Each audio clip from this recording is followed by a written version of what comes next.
Saya kenal sama Fani udah 3 tahun. 3-4 tahun baru kita berani ngomongin bikin bisnis. Bukan ketemu, saya punya modal, dia punya ide, kita jalan gitu. Enggak sih. Atau dia punya modal, saya punya ide. Kalau mau berpartner, cari memang partner yang sejalan lah visi dan misinya. Jangan asal diajak karena punya modal, punya ide, langsung jalan. Tapi tidak kenal dengan partner atau timnya. Itu base pertama kita bikin brand. Jadi ketemu partner yang cocok, bangun tim yang cocok, itu nomor 1.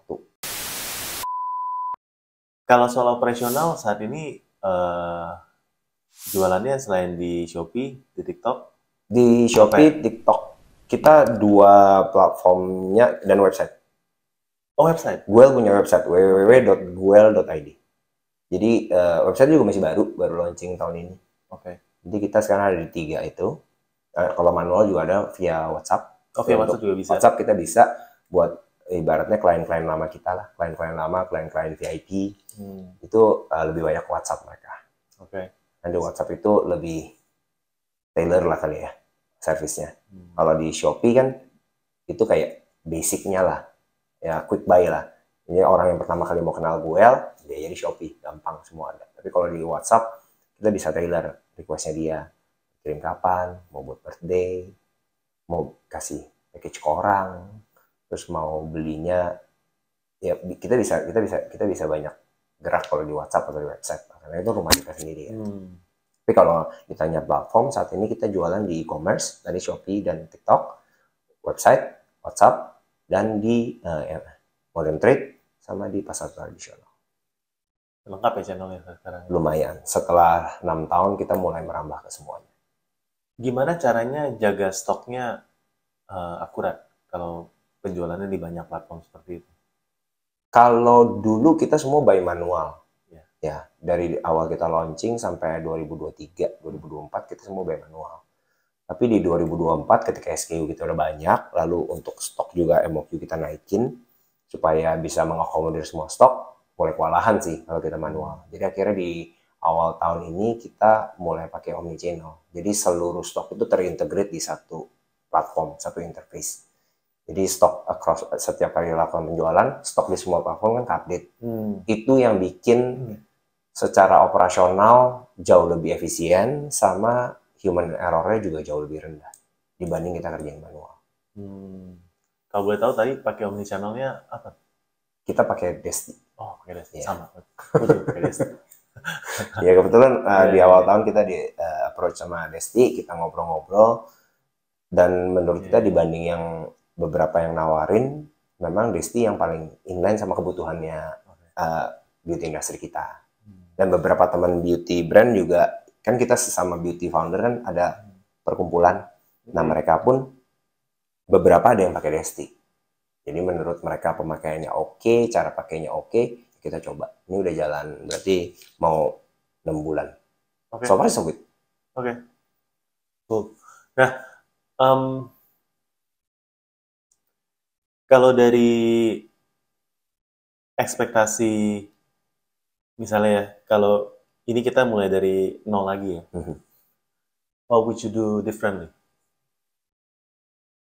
What would I do differently?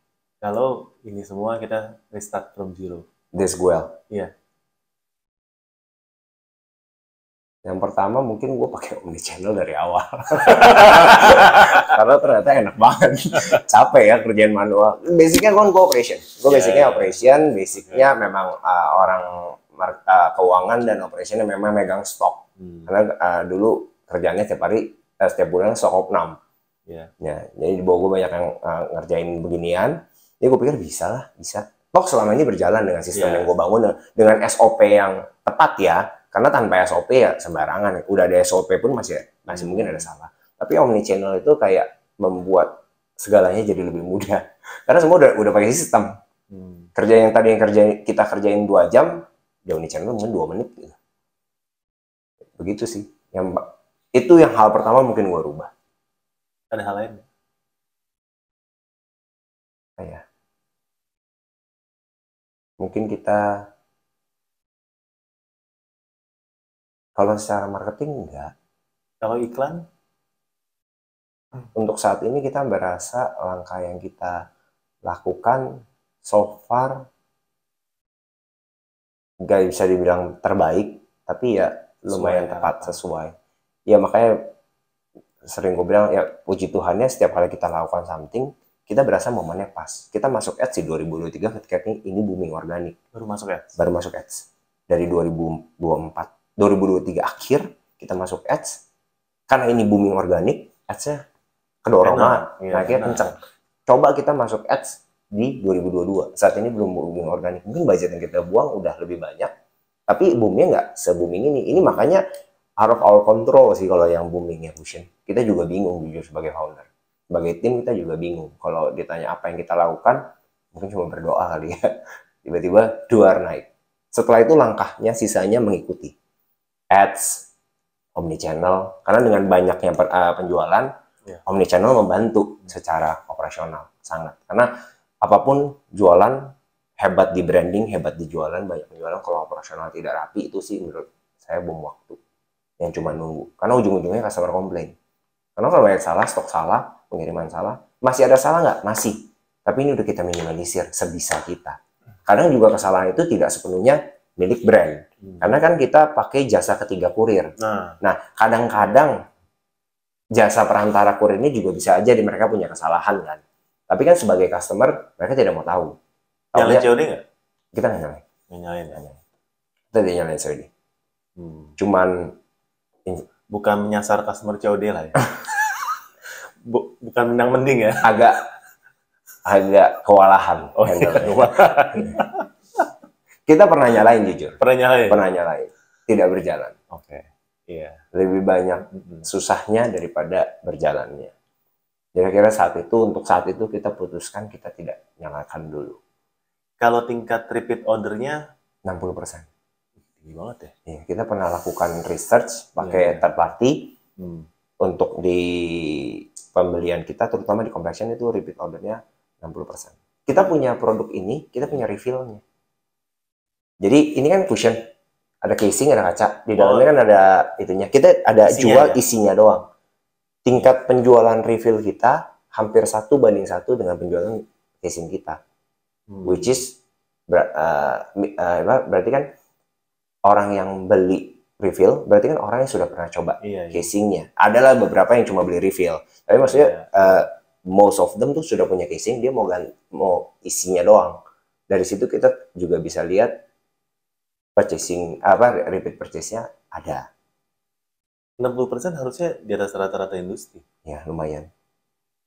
Untuk complexion ya. Bisnis yang bagus. Ya, terima kasih. Kita juga bersyukur. Ads-nya tipis-tipis. Nggak tipis lah sekarang. Berjalan 2024 ke atas, ads-nya sudah banyak. Owner yang nggak digaji, terus owner tinggi. Owner tidak bisa digaji. Ya kita punya mimpi memang gue ini jadi brand yang sustainnya tahan lama. Jadi brandingnya ini kita bisa long term lah, bukan brand sesaat. Sekarang kesulitan nggak sih? Ini kalau dari ngobrol soal brand lokal ya, dengan gempuran dari brand dari China. Dari brand dari luar, internasional. Karena ditanya sulit, kena nggak gue? Kena. Pasti kena. Karena kita harus akui, mereka punya kemampuan ekonomi yang jauh di atas kita yang bootstrap. Ini kan brand modal sendiri kan. Sedangkan mereka ini kan memang kita akui kemampuan finansialnya jauh di atas kita. Mereka berani bakar duit ya. Mereka bakar duit. Ini kita harus akui. Mereka minta ampun marketingnya. Dan kita sebagai brand lokal sangat kewalahan kalau disuruh ikutin cara main mereka. Makanya cukup bersyukur Guel itu buka di 2019. Karena saat itu brand lokal sudah ada, tapi belum sebanyak sekarang. Jadi kita sudah, dari sisi branding sudah lebih matang. Kita punya customer base yang sudah jelas, karena kita juga punya community, namanya Guel Vela. Kita sering bikin event sama Guel Vela. Jadi community ini yang membantu banget kita untuk survive. Dan lewat community ini juga yang bikin kita juga punya Guel Mua makeup artist, karena Fanny kan makeup artist, jadi kita sering bikin upgrade seminar lah lewat Fanny, gratis karena kan dia founder. Jadi dia sering upgrade seminar untuk Mua. Kita punya komunitas. Tapi kalau ditanya ke impact nggak di 2025 ini? Lumayan sih berasa. Karena kita harus bedain kan, ada 3, ada yang namanya brand lokal, produk lokal, sama brand internasional yang dilokalkan. Jadi brand internasional ini maksudnya brand luar, tapi memang dibuat, ditargetkan untuk market Indonesia. Ya, contohnya tadi beberapa brand yang sudah disebut dari negara tetangga ya. Ya. Jadi dia yang paling berat yang 3 ini. Brand internasional. Brand internasional yang bahasanya di localization. Jadi dia dibuat untuk meng-cater kebutuhan dan market Indonesia. Karena dia marketingnya orang Indo. Maksudnya marketingnya ada di Indo. Ditujukan untuk market Indo. Dan memang produk ini digencarkan di Indonesia. Ya nggak usah disebut brandnya, semua orang yang di dunia makeup juga udah tahu brand apa gitu. Jadi brand-brand ini sering disangka brand lokal. Jadi kita harus head to head dengan brand internasional yang punya kemampuan finansial di atas kita, dengan mungkin dengan privilege yang mereka dapat, karena jujur ngomong platform kita rata-rata kan juga bukan buatan Indonesia lagi. TikTok bukan dari Indonesia, Shopee bukan dari Indonesia, dan banyak banget, saya nggak bisa bilang privilege lah ya, banyak banget dengan kekuatan finansial yang mereka punya, mereka seakan-akan mendapat, ya mungkin bahasa gampangnya prioritas lah. Ordal lah ya. Iya, nggak bisa bilang ordal lah. Bukan ordal pun dengan kekuatan finansial mereka kita udah kalah. Kalau antrian ya namanya bisnis ya, siapa berani bayar dia dapat duluan. Ya prioritas lah. Kita nggak bisa bilang ordal lah. Nanti fitnah. Prioritas karena memang mampu bayar. Kita nggak prioritas karena kita nggak mampu bayar. Ya itu salah satu kesulitan utama kita. Karena ya tadi produk lokal, brand lokal, produk internasional yang dilokalkan. Kita ini masuknya brand lokal. Mungkin produk kita beberapa masih ada yang terpaksa beberapa stage-nya kita buat di luar. Karena di Indonesia belum mampu, teknologinya tidak sanggup. Tapi sebisa mungkin kita gunakan pabriknya sudah di Indonesia. Cuma beberapa materialnya atau beberapa tahap prosesnya seperti mungkin pengujian SPF atau pengujian UV seperti itu banyak banget yang dilakukan di luar. Hampir semua brand rasanya dilakukan di luar. Karena di Indo belum mumpuni. Ada tapi tidak banyak. Tidak mungkin kita tuh antri 1 tahun. 1 tahun ngantri ya? Paling ada 1-2 perusahaan aja. Bagus bikin bisnis itu ya. Boleh dicoba mungkin. Om Botak UV tester. Saya jadi klien pertama nih. Tapi ya seperti itulah. Jadi nggak bisa dibilang, produknya buatnya di negara lain. Ya ada beberapa proses yang Indonesia tidak bisa meng-cater untuk saat ini. Kalau misalnya dalam 10 tahun ke depan mungkin dari pemerintah, dari industri, di Indonesia bisa, kita mah maunya fully made in Indonesia. Kita juga anak Indonesia kok. Untuk produk ini kan COGS-nya lumayan tinggi kan, dibandingkan dengan misalnya nih kita ngomongin brand-brand yang jualnya lebih murah. Betul. Ini jadi salah satu challenge nggak sih ketika Well tuh pengen tarik afiliator, khususnya saat ini gitu? Sebenarnya kalau dibilang ada challenge ada, tapi waktu kita set margin kita di awal dengan COGS yang segini, dengan target market, ya kita udah perhitungkan sih.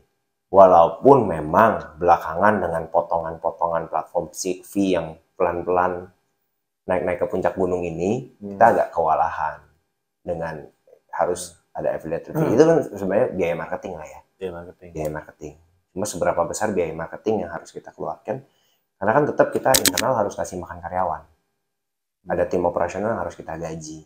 Mereka juga punya kehidupan yang nggak mungkin kita tahan terus kehidupannya supaya bisa bayar marketing, atau supaya bisa bayar platform fee, atau supaya harga kita nggak naik. Ya agak susah ya. Kita harga tuh sangat kita jaga supaya sebisa mungkin. Kalau naik pun sangat sedikit. Padahal orang bilang inflasi lah, COGS sudah naik berapa kali. Ini harga kita naik. Kalau naik pun nggak ada 10% mungkin kita. Soalnya kenaikan COGS mungkin bisa sudah 10-15%. Apalagi dengan kurs kita yang belakangan amburadul. Yang tadinya 14.000 sekarang udah 17.000. Kan kena kita ke COGS. Karena perhitungan mereka kan berdasarkan kurs juga ya. Ya, begitu suka dukanya. Jadi kalau dibilang impact, ekonominya impact, diserang dari luar juga impact. Sangat impact. Tapi masih bisa growth, berarti Masih bisa growth, masih puji Tuhan sih. Masih Tuhan ya. masih bisa survive, itu masih jalannya kita untuk jalan lah. Untuk ya bisa jualan. Namanya pertolongan Tuhan dalam hidup. Amin. Jadi acara rohani.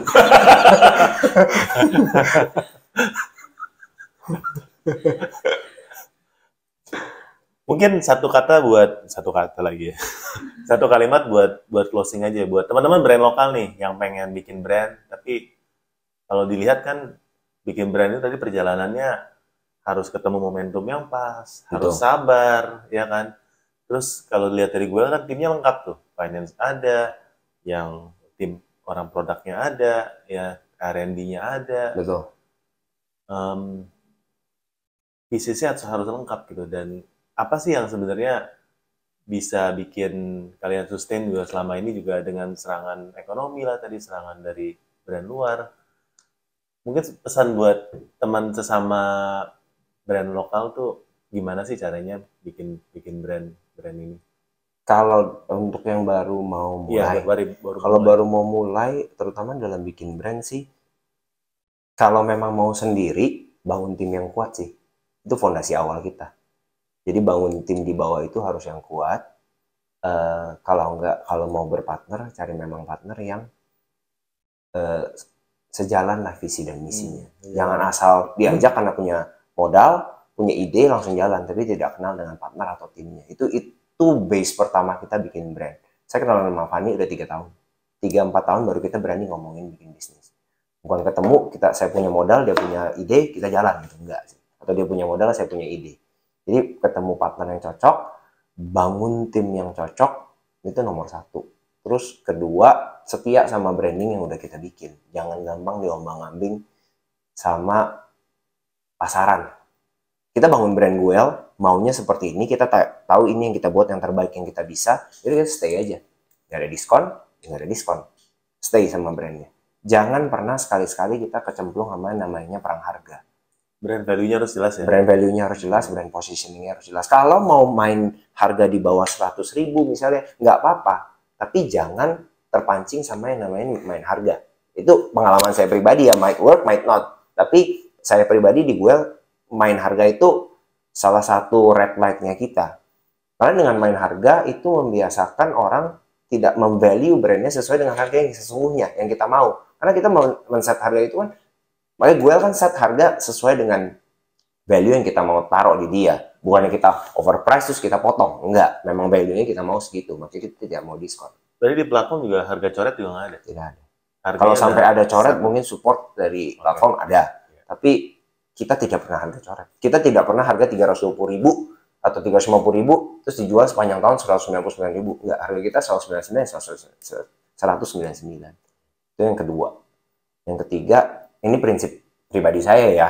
Prinsip pribadi saya, sebelum fokus jualan, kita fokus ke tim kita. Kalau ini kan tipsnya buat brand owner. Ya, brand ownernya tim kita harus sejahtera dulu. Karena kalau tim kita udah sejahtera, terserah dari sisi gaji, dari sisi fasilitas, dari sisi perlakuan. Kalau kita tim sejahtera, mereka kerjanya full hard. Guel sudah 6 tahun, kita belum pernah ada yang resign. Jadi tim kita tuh rata-rata yang tim warehouse sudah 6 tahun kerja. 5,5 tahun lah, karena kita setengah tahun kan kerja sendiri. Jadi, ya? jadi ada juga saya yang apply. Dia pengen lamar nih. Jadi tim kita lumayan lama. Jadi beberapa head kita udah ikut dari kita awal. Jadi prinsip yang saya pernah ditanamin sama teman saya, kalau kalian sebagai co-founder pikirin sejahtera karyawan, nanti balik lagi jadi acara rohani. Nanti yang di atas apapun kepercayaannya, kalau saya kebetulan menurut Tuhan akan pikirin kesejahteraan brandnya. Karena nggak cuma lewat brand ini kalian bisa sejahtera karyawan atau tim di bawah kalian. Itu sih 3. Kalau yang lain, ads, strategi marketing, apapun itu, go with the flow. Pelajarin, ikutin, jalanin aja. Might work, might not kok. Tapi partner, tim yang kuat, pikirin sejahtera karyawan, dan produk yang terbaik. Kita ngomong produk ini mengandung apa, jujur apa adanya. Dan jangan takut ngakuin kesalahan sih. Kalau ada salah kita ngaku. Saat ini kurangnya ini, oke kita perbaiki. Namanya bikin produk nggak ada yang sempurna lah ya. Kadang ada proses pabrik, ada mungkin R&D preference kita, ada ternyata di market tidak terlalu diterima. Cuma ya balik lagi, this is the best that we can do. Yang gitu aja, just do your best. Thank you. Dan untuk menutup podcast kita hari ini, gue ada kenangan-kenangan. Waduh, buat jadi Botakers ya. Berdoakan ini udah semangat Botakers banget ya, semangat buat bikin brand lokal yang keren. Mudah-mudahan teman-teman yang nonton ini terinspirasi ya, dan bisa bikin brand lokal di kategorinya masing-masing ya. Karena kalau di kategori apa namanya dekoratif aja yang termasuk cukup berat ya, karena gemburannya dari pihak asing dan lain-lain ya. Ini aja bisa, teman-teman pasti juga bisa ya. Oke, thank you banget. Thank you buat dan buat teman-teman jangan lupa subscribe karena banyak banget konten-konten daging, terutama dari branding dari brand lokal seperti ini. Dan juga buat teman-teman yang mau gabung, jangan lupa jadi Botakers Intermediate Plus ke atas. Mantap. Thank you. Sampai jumpa di video kita selanjutnya. Bye bye. Thank you bro.